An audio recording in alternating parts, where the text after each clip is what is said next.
I just made a rose pin. It's so cool. This is gonna be in a DIY video. And I also, by the way, have this thing here. And I was like, hey, let's put a rose in it like Beauty and the Beast. But it's fogging up and I don't understand why. Like, I feel like the flower is trying to breathe and dying and like suffocating in its own air, and it's making me feel weird, especially since it's next to like a living plant that I'm like, you know, letting be alive, and this one is just dying. But anyway, that's happening, and it was sort of the inspiration for this. I haven't picked up a book.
Hi everyone, so I wanted to talk about this room in the exhibition and read you the description of the room, which says, "Color is significant within Tatsuo Miyajima's practice. Blue in particular has a meaning across many cultures, suggesting the sky, the universe, and infinity. The idea of a color without limits is explored in the artist's room-scale installation, Megadeth. Wrapping around the three walls, it is a vast, glittering enclosure of blue counter-gadgets that periodically switch off in unison, plunging viewers into temporary darkness before the counting cycle begins again. It is impossible to predict when or for exactly how many seconds the counter-gadgets will switch off. This element of unpredictability is essential to the artist's work and serves as a metaphor for life itself. Megadeth represents a memorial to death on an industrial scale over the past century, recalling the Second World War, Hiroshima, and Auschwitz. It is also a powerful statement about humanity's capacity to heal and begin again." So this room was the room I was most excited for. I was so excited to be in a room where I was going to be surrounded by darkness that literally meant death, that literally symbolized death. That's the kind of person I am. I wanted to be surrounded by symbolic or metaphorical death. And I was excited for that moment, and it happened, and it was a surprise, and it was dark, and I was sitting on the floor, looking around, and not seeing anything, and it was impactful, but the moment that really impacted me was when the lights slowly started coming back on. They, one by one, went back on, and life began again. And that moment was the moment that impacted me the most.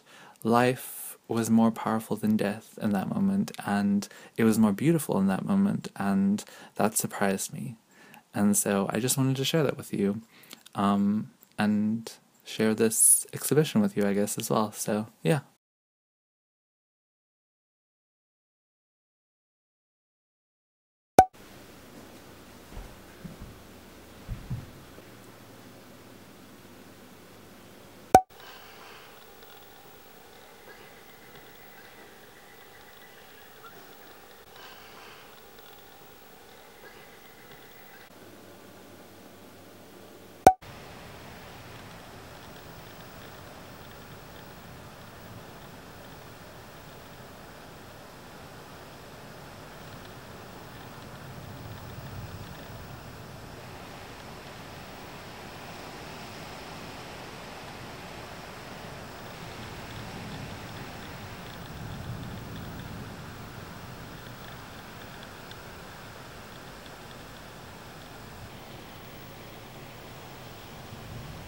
I haven't really been reading this book, which is the book that I've been trying to read but not actually picking up, I think, for this whole month.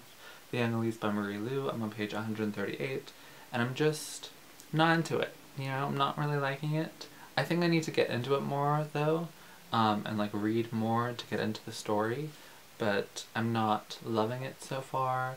I've sort of forgotten it a little bit.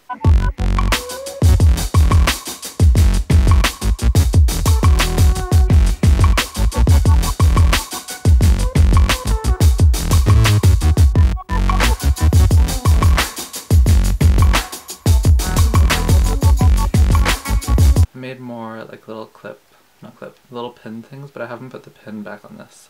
It's like a little rose in a jar. And I also made this one, which I put in my glass jar that I have. And yeah, it's like a rose thing. This is from Beauty and the Beast, I think. So, yay!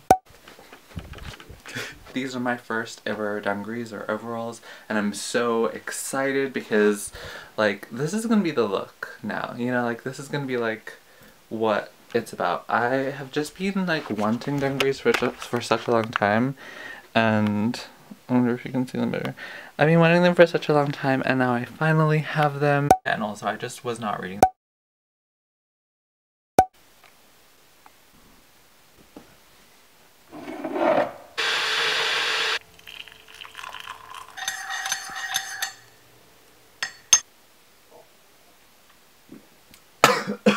Hi everyone, it's the 2nd of June today. It's a new month. Well, yesterday it was.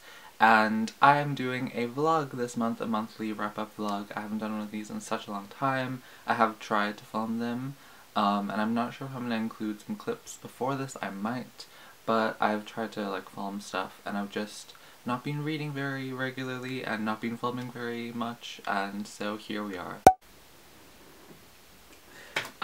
So I got a new lens yesterday, which is very exciting.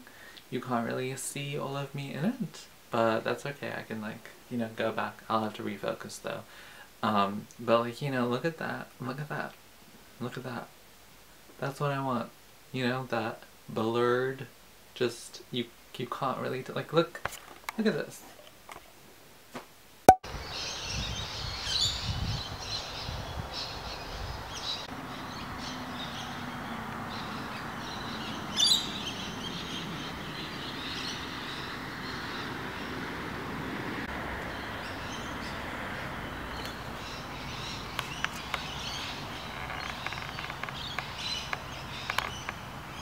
I also haven't been reading.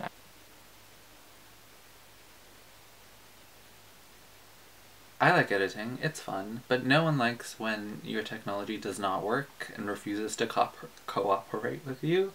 And I haven't opened iMovie on my computer in a very long time. I updated to the new iMovie and I hadn't opened that or used it, and it has been an experience. There was like an hour and a half of me trying to close iMovie, clean things off my computer or take things off my computer, reopen iMovie, and then put stuff onto iMovie. Like, that should take like 10 minutes normally, especially with like, because there wasn't that much footage to go on, but like, it took like an hour and a half for me to like take things off. It took like 5 minutes for me to close iMovie the first time. Anyway, I got there. There were also like little things that annoyed me because I was already in a bad mood. There were like little things that I used to be able to do really quickly before, but now like it doesn't work the same, and so I would still do them, but then it wouldn't work, and it was like frustrating me a little bit. But I finished. I'm gonna finish this video, upload it, make a thumbnail, and yeah, the next time it'll be easier. You know, we had to go through a little bit of frustration so that we could start, you know? The start is always the hardest part, and we've started. I think I'm gonna go eat chocolate now. I was eating chocolate while editing, but I'm gonna have more because, you know, I deserve it. I don't.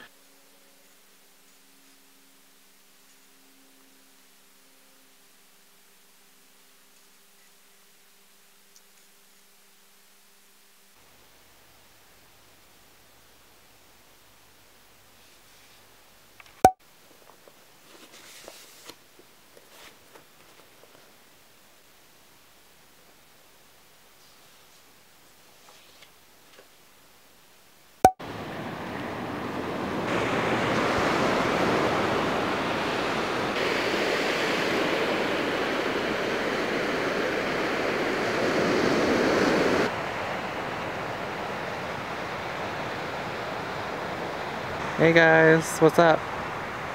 How's it hanging?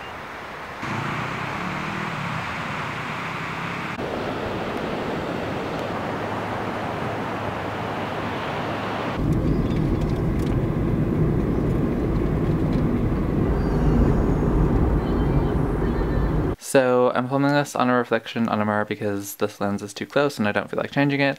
On the way to the beach today, I was getting into the car and this dog is on the street and it looks at me. And I think it was the neighbor's dog. It looks at me and I look at it and I stop and it comes up to me and I pet it and it was so great. It was so great. It was so great. Like it felt like a blessing. Like it felt like your day is gonna be great. You're gonna have an amazing day. And it was. I was like petting the dog. I had so much stuff on me though. I had all these books that I was taking to the beach and like the camera and a water bottle and other stuff. So I couldn't pet it for too long, but it was the time that we had together was great. And then I went to the beach and took pictures, and that was fun and it was really pretty. And I took pictures of Murder on the Orient Express, which is the book I'm reading and really enjoying. I read it a little bit more in the clip that you would have seen like a few clips ago. And yeah, I'm just having like a good time, you know, like dogs are coming up to me, life is a blessing. I'm gonna eat some food now. It's just all good. I just wanted to share that with you.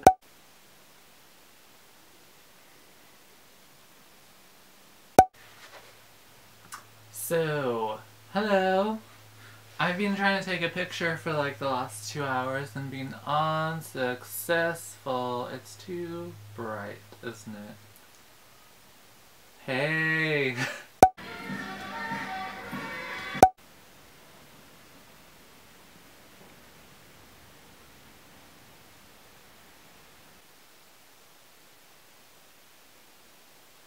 I'm already out of breath and I haven't even started.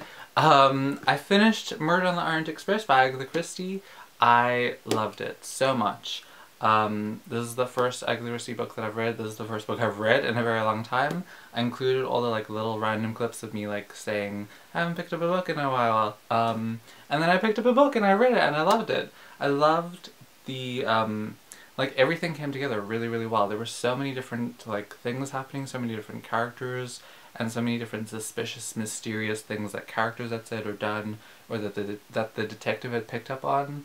And there were so many different things happening and they all came together so well in a very interesting way. And I was very impressed. Like the best, most flawless mystery I've ever read. I'm excited to read more Agatha Christie and to get into her work. I wasn't expecting to like be interested in all of the characters. There are a lot of people on the train and they all get interviewed. And I was expecting to like only be interested in a few of them, but really like everyone was interesting, everyone was different, everyone had a very distinct voice, and I felt like I knew who everyone was and recognized who everyone was, and was like keeping up with all the people because they were all interesting and all developed way more than I was expecting. I really, really liked that. And I just really enjoyed it. I really enjoyed how smart it was, how intelligent it was, how much like I was thinking throughout reading it. Like I was just trying so hard to figure it out. I did not. Like it took me like very, very near the end to like catch on to what was happening. But I really liked that you could potentially figure it out because there wasn't really like a huge twist. Like all of the information is given to you and then he uses the detective Hercule Poirot. Hercule Poirot. I don't know how to say his name. But yeah, he like sort of uses his mind and figures it out with the evidence that you have as well, and I really liked that. It was so smart and so interesting, and yeah, really enjoyed this. 5 out of 5. I'm excited for the movie. I'm excited to watch the movies that are already out, because I didn't even know that there were adaptations of this. I'm sure there's lots of all of the Agatha Christie books, and I just have not watched any of them or seen any of them, so I'm excited to start doing that now, to read more of her books. There's a person whose YouTube channel is called Lil's Vintage World, and she has a series of videos about Agatha Christie, and it basically like takes like Miss Maple or Poirot, and like recommends which ones to start with, and talks about like their favorites, and just it's really great and really helpful if you're like trying to figure out where to go or what what to read next. I have Sad Cypress, which I didn't even know I had until I saw the book in the favorites video or the recommendations video, and I was like, I think I have that. So I have 3 Agatha Christie books. This one, and Then There Were None. And yeah, I'm excited to read more, but I think I'm gonna read The Murder of Dan Aykroyd. I'm gonna get that and read that next. If you do read Agatha Christie books, do you like switch between the different collections, or do you like, because I know there's short stories as well, do you like, well, how do you read them? Do you like read straight, or do you like skip around? I don't know that I could read like only Poirot books. I think I might want to switch around a little bit, you know, but he is fun. He has a twinkle in his eye. So that is my wrap up for February, March, April. I didn't record in May, I don't know what happened in May, and June. The first half of 2017, hopefully we do this more regularly in the future.